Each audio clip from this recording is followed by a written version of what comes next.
A fake tech genius tried to steal a $180,000 job using a stolen digital identity, so I nuked his entire scam ring. He looked like a genius Silicon Valley engineer, until I made his face melt in real time. I was interviewing a perfect candidate, until reality started glitching in his reflection. I was staring directly into the hyper-realistic, digitally rendered eyes of a man who did not exist, watching a stolen face parrot my own proprietary code back to me for a $180,000 salary. My fingers hovered over the terminal window on my second monitor, tracking the incoming packet data of his live video feed, waiting for the exact right moment to shatter his digital mask and expose the massive, organized fraud operating right beneath the surface of the corporate tech world. I work as a lead mobile architect for a rapidly scaling, high-stakes fintech firm in the Valley. My days are a grueling marathon of code reviews, system architecture designs, and attempting to hire elite software engineers in a market that is absolutely saturated with incompetence. We were actively recruiting for a senior Flutter developer, a critical role responsible for architecting our entire mobile infrastructure from the ground up. The base salary was $180,000 a year, plus aggressive equity options. Because the stakes were so incredibly high, I personally conducted the final, hour-long technical gauntlet for every candidate who made it past the initial screening rounds. After 3 weeks of miserable, agonizing interviews with developers who couldn't even explain basic state management, our external recruiting agency sent over a candidate named Mark. On paper, Mark was the absolute apex predator of the software engineering ecosystem.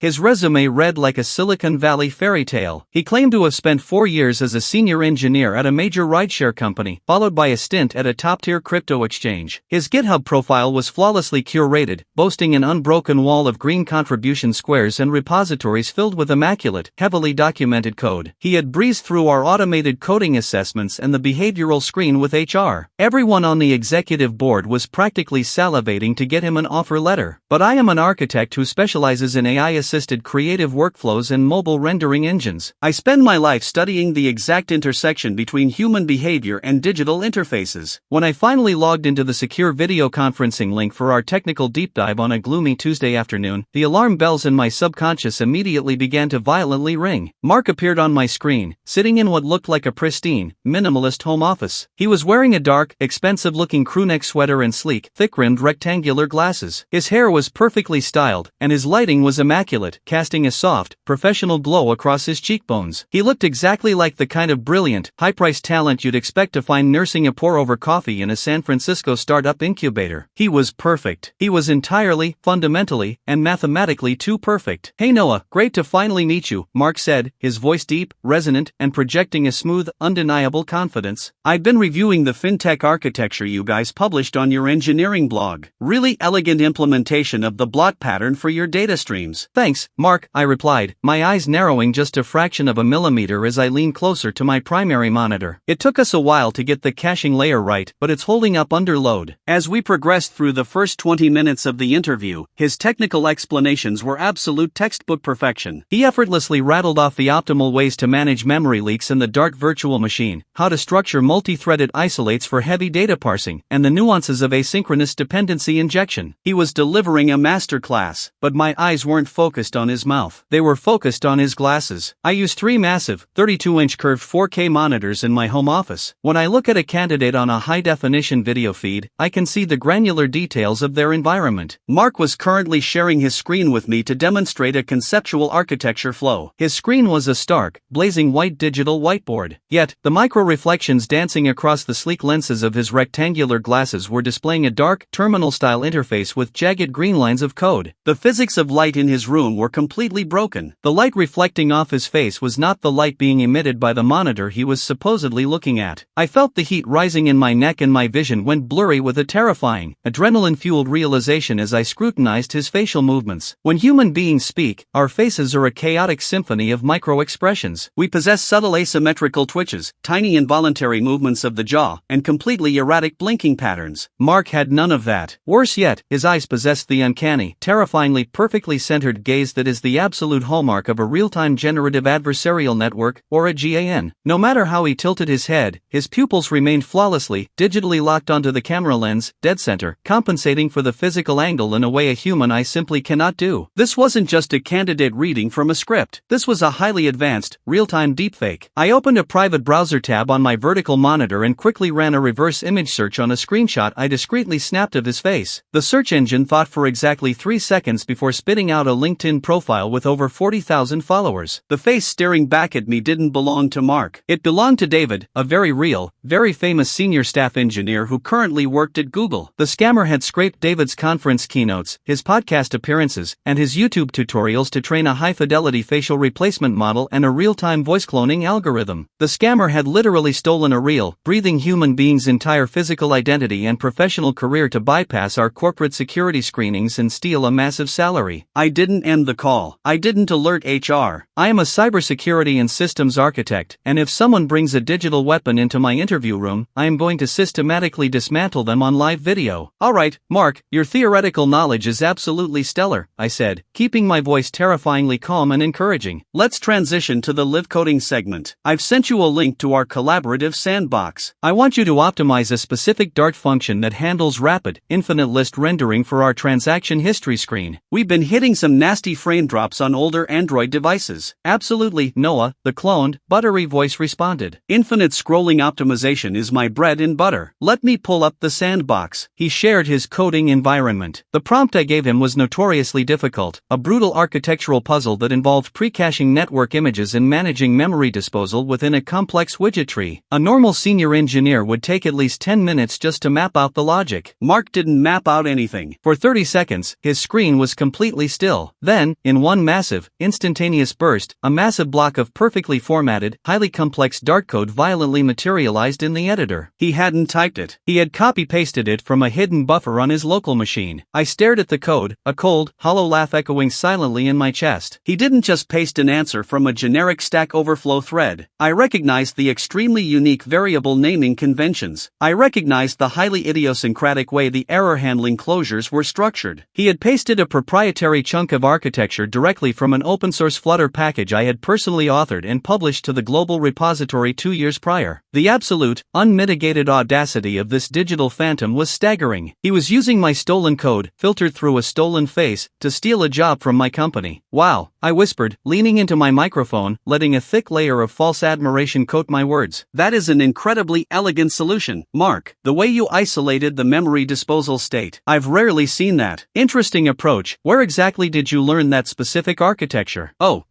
just grinding through the trenches. The deepfake smiled, the digital rendering slightly lagging behind the audio. I actually picked up that specific memory management pattern during a specialized elite bootcamp a few years ago. It's a proprietary trick I developed to keep the render thread clean. I find it really separates the amateurs from the professionals. He just claimed ownership of the code I wrote while my wife was in labor with my first child. That's when the real bombshell dropped. Because I wasn't just observing him, I was actively hunting him. While he was busy pretending to be a coding savant, I had quietly opened Wireshark, a heavy-duty network protocol analyzer, on my third monitor. I targeted the WebRTC protocol that our video conferencing software utilized for peer-to-peer data streaming. Commercial VPNs are great at hiding your IP address from websites, but WebRTC is notoriously leaky. Because it requires a direct UDP connection to minimize video latency, it frequently bypasses standard proxy tunnels and exposes the true, raw IP address of the host machine through the stun/turn server handshakes. I isolated his data packets. I ran the raw IP address through a geolocation terminal. He wasn't in a minimalist loft in San Francisco. The IP address resolved directly to a massive, commercial data center operating out of an industrial sector known globally for housing massive, high-density proxy interview farms. These were highly organized, deeply funded scam rings that employed dozens of cheap, entry-level script readers to sit in cubicles, equipped with advanced deepfake technology, to mass interview for lucrative remote tech jobs across the United States. If they landed the job, the scam ring kept the six-figure salary and outsourced the actual daily work to a completely different, severely underpaid junior developer halfway across the world. I had his exact location. Now, I needed to break the illusion, and I needed to do it on camera. I know exactly how real-time generative adversarial networks function. They are brilliant at identifying the geometry of a human face and overlaying a digital mask. But their fatal flaw, the absolute Achilles heel of current real-time deepfake rendering, is z-axis occlusion. When a physical object passes through the spatial plane directly between the camera lens and the subject's face, the AI algorithm instantly panics. It cannot mathematically determine which physical layer to prioritize, the mask or the object blocking the mask. I didn't accuse him.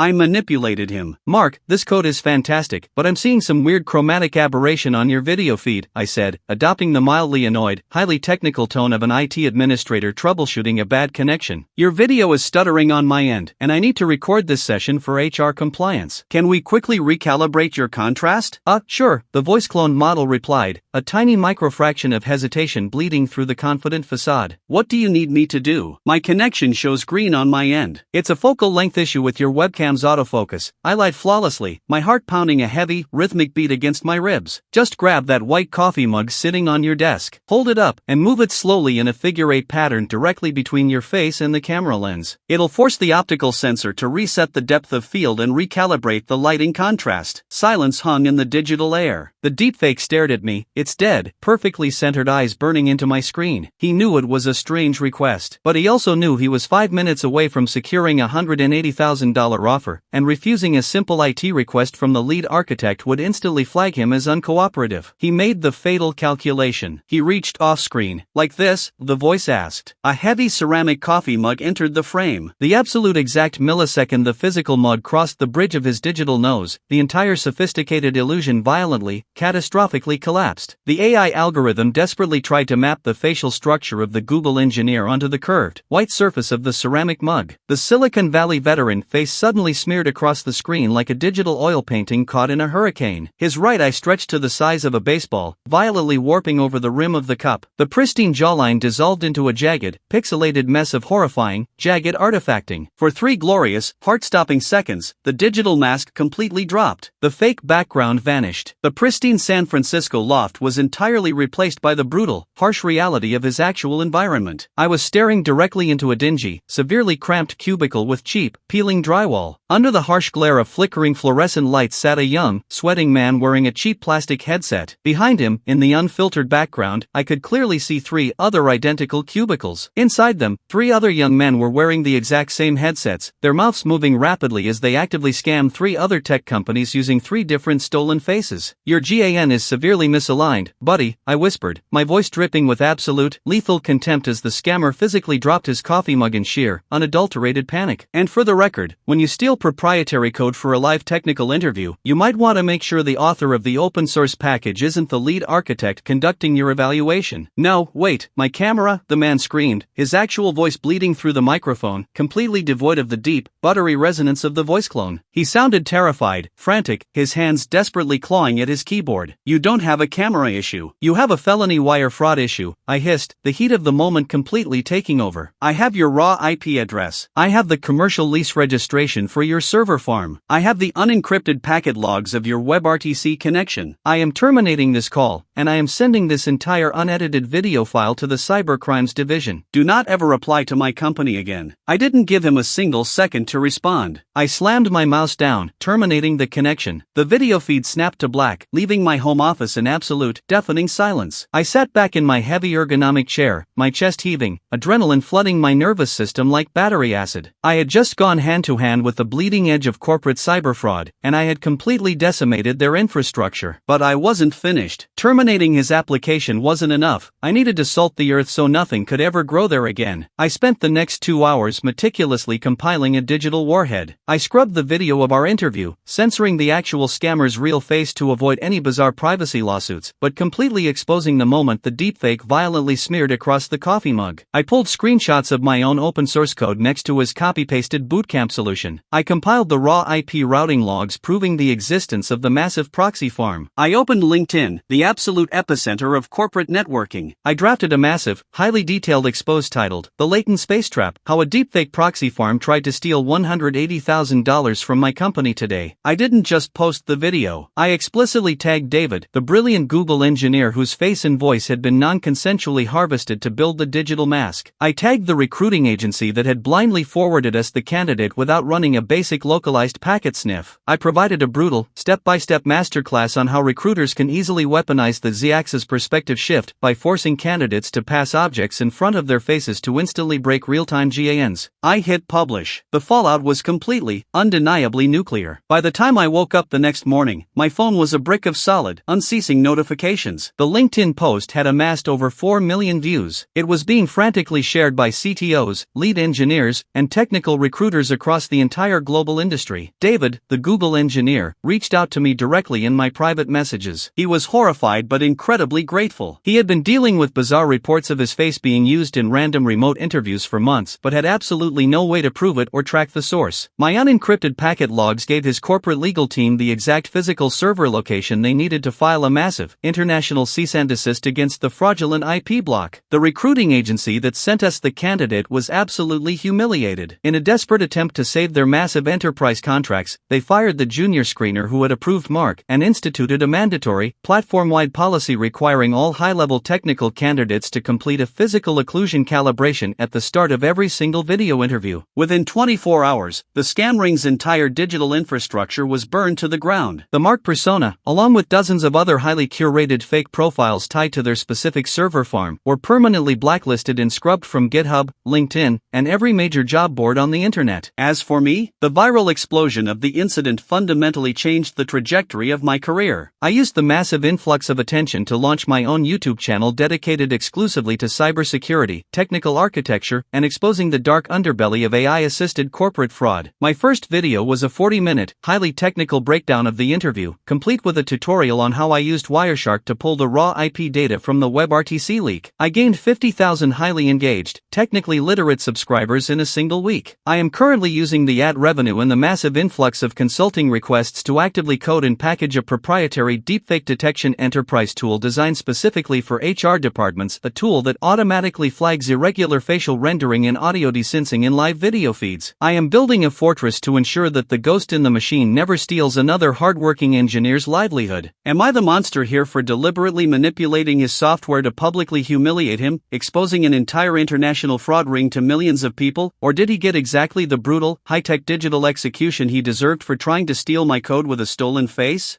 If you have made it this far and want to see more videos like this, then kindly subscribe and turn on notifications so you may never miss another story like this.